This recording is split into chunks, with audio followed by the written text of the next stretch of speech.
For this peach cake with peach cream cheese frosting, we are going to start with 1 1/2 sticks, which is 3/4 of a cup of unsalted butter, softened to room temperature, and 2 1/4 cups of granulated sugar. Now you are going to beat this together. Now this is what it's going to look like when it's ready to add the next step. Now you want to add 3 eggs, one at a time, until it's thoroughly beaten between each addition. Now you want to add 2 teaspoons of vanilla extract, roughly measured of course. But while I may not ever measure vanilla, I always measure almond extract because it is extremely strong and can overpower the whole thing. So 1/2 teaspoon is all you need. Now you want to mix that in. Now you can do this part by hand, and the rest of all this you can do by hand. Because actually, when you're mixing in dry ingredients, if you mix them by hand instead of with a mixer, you'll end up with a much more tender cake. Because any mixer tends to overbeat when you add dry ingredients, and it tends to bring out the gluten too much, and you end up with a tough cake. For your dry ingredients, you need 3 1/2 cups of cake flour. You can use all-purpose, but the cake crumb won't be as tender, it won't be as fluffy, it won't be as good. So I highly recommend cake flour. 1/2 teaspoon of salt, and 3 1/2 teaspoons of baking powder. Not baking soda, baking powder. Now you're going to mix all of this together. That way it's evenly mixed. And you can see when you're mixing it just how much lighter cake flour is. Now you're going to mix in 1/3 of your dry ingredients by hand, just lightly folding it in until it's all incorporated. It doesn't have to be exact, a rough third. Now you've added your first third of your flour mixture.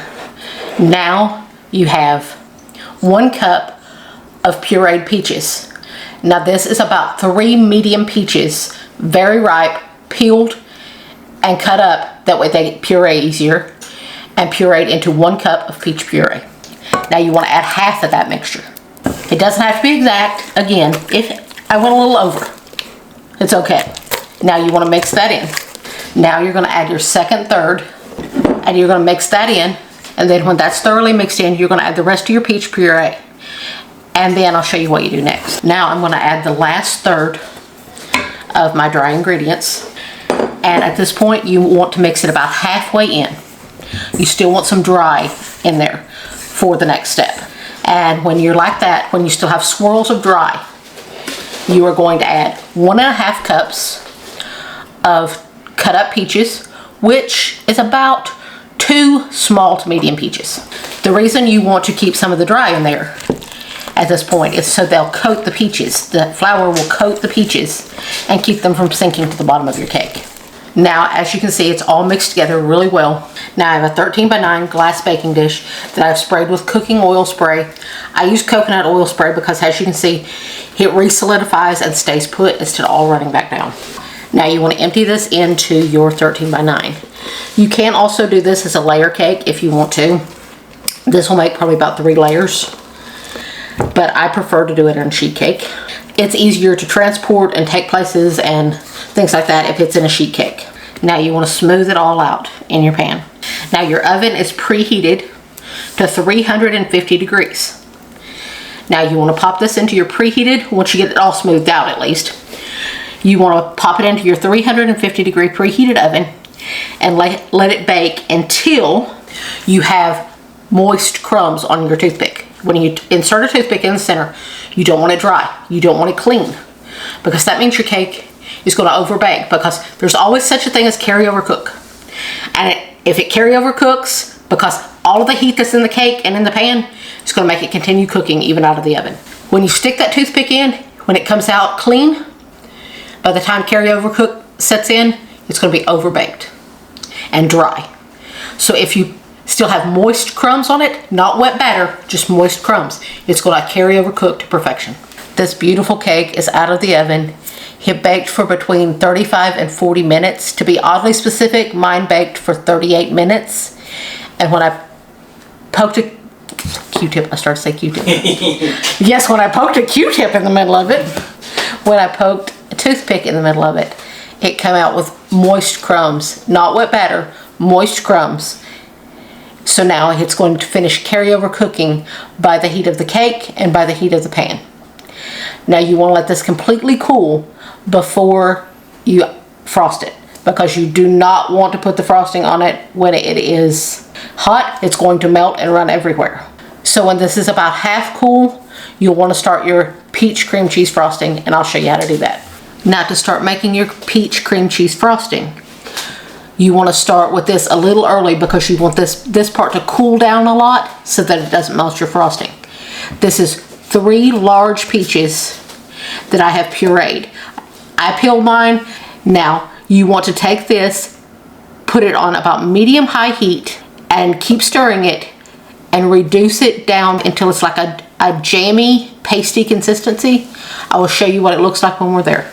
Okay, this is reduced down now by a little more than half, but see, it's a nice jammy, thick, pasty consistency.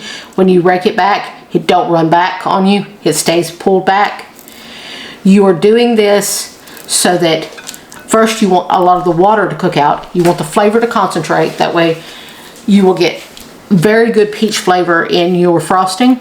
And you don't want it to liquefy your frosting, because if you add too much liquid, your frosting is going to become really liquidy. And when you do that, you're going to have to add more and more powdered sugar to make it thicker, and it's going to make it too sweet. So the more you reduce it down, the more peach flavor you're going to have. Now you want to cool this down because you do not want it to even be warm. So you want to put this in the refrigerator now until it's nice and cooled down.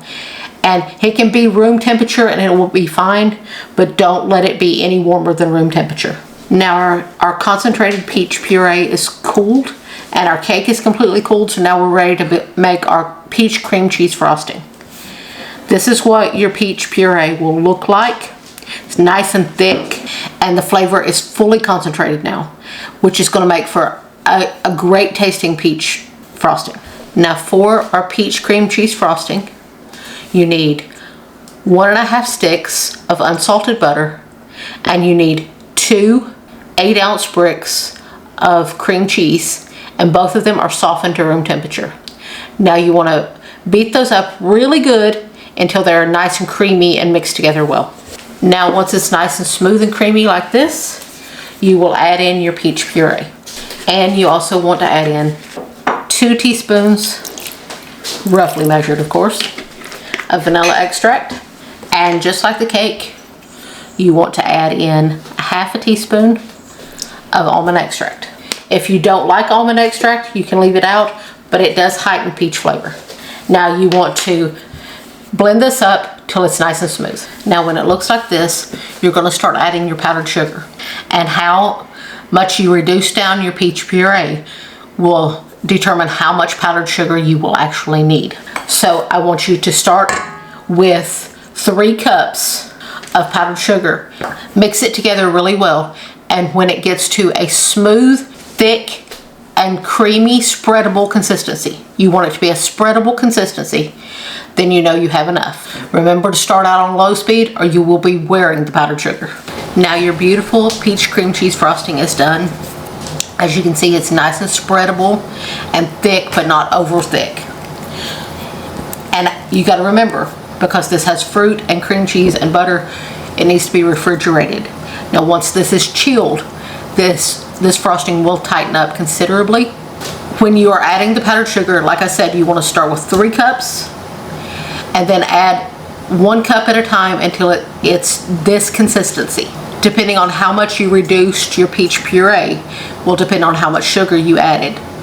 It can be anywhere from 5 cups to up to 7 cups. Mine took about 6.5. Now you're ready to frost your cake. Now this is your beautiful frosted peach cake with peach cream cheese frosting. Now you want to let this chill for a little bit before you enjoy it. Now I get the pleasure, look at that. I get the pleasure of taking the first bite. And Angela Kay's always nervous when I take a bite of something like this because she doesn't know how it turned out. We haven't tasted it, right? And it's something she's honestly never made before. So let's see how it goes.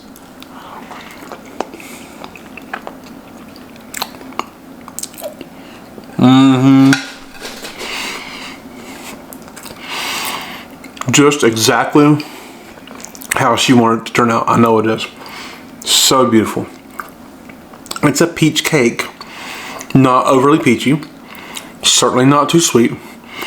Good peach flavor. Echoed by the brilliant peach flavor inside that icing. It's perfect. Absolutely perfect. Angela Kay did an amazing job. And I'll be honest with you, it's a great way to use some fresh peaches. And Angela Kay can really cook, y'all.